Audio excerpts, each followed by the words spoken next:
Hello guys, welcome back to our channel. Today we will be learning how to add multi-language feature to WordPress. Another plugin which can bring the multi-language feature to your WordPress site is TranslatePress. The main difference between gTranslate and TranslatePress is gTranslate does an automatic translation. But when it comes to TranslatePress, we can use a manual translation process if we are not sure of the automatic translation by plugins like gTranslate. We can install TranslatePress from the plugin library in WordPress after searching for TranslatePress.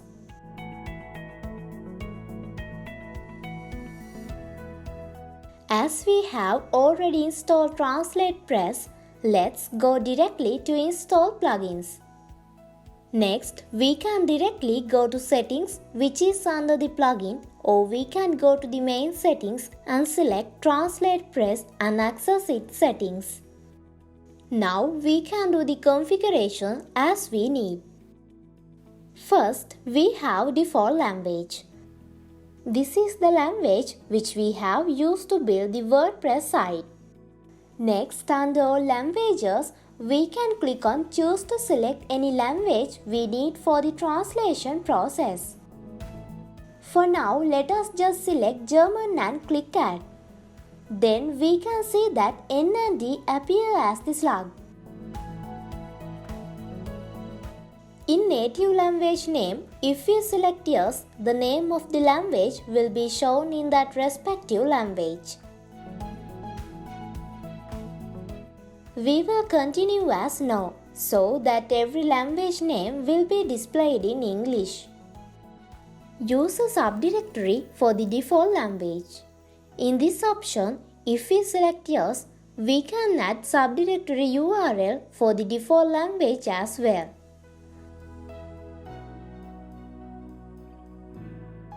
But if we select no, only when the site is translated to German. In this case, a subdirectory will be formed. So let us continue keeping yes, which is default. We can also customize the language switcher, keeping everything as default. We will only change the switcher location to top right.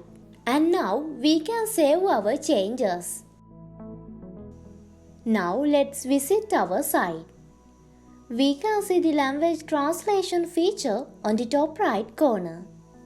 Once we select German, no translation will happen because we have not added any manual translation processes at the moment. Let's go to the setting page of TranslatePress once again and select Translate Site to add manual translations. As we are in the home page of our site, we are able to see all strings which are to be translated in the relevant page. We can select any string we want and then add the translated press in German and click Save Translation. Now once we visit our WordPress site, after refreshing the page, we can see how the translation process happens as we added the manual translation to Hello World only. We can see only that particular sentence being translated. To translate the whole site, we can update manual translations to each and every string in the site. If you don't want to do this process in this way, we can go to the setting page once again and enable automatic translation. Next, we can select which translation engine to use. We will need to use an API key. We can click the link and get the API key and enable automatic translation option. If not, we can perform the manual translation process as usual. Next, we have a setting called Block Crawlers. In this option, we can stop the automatic translation of pages for people who crawl the web.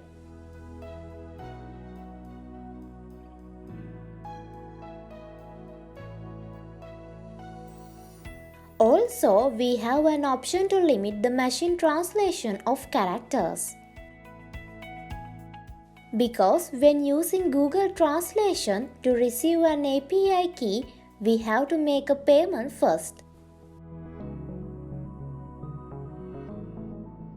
When an automatic translation happens, we will be getting a free trial at the beginning where we'll have to make a payment at the end of the trial. We recommend using Translate Press for manual translation. And if you need an automatic translator, we recommend Gtranslate.